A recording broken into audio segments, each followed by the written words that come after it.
هل أتاك حديث الغاشية وجوه يومئذ خاشعة عاملة ناصبة وتصلى نارا حامية تسقى من عين آنية ليس لهم طعام إلا من ضريع لا يسمن ولا يغني من جوع وجوه يومئذ ناعمة لسعيها راضية في جنة عالية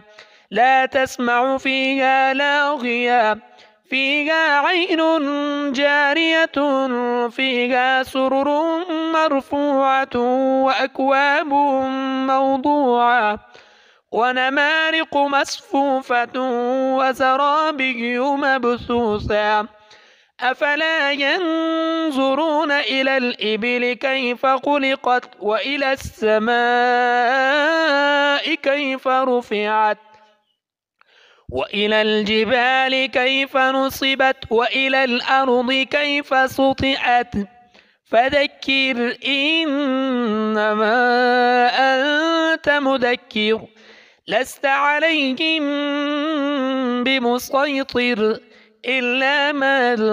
تولى وكفر فيعذبه الله العذاب الأكبر إن إلينا إيابهم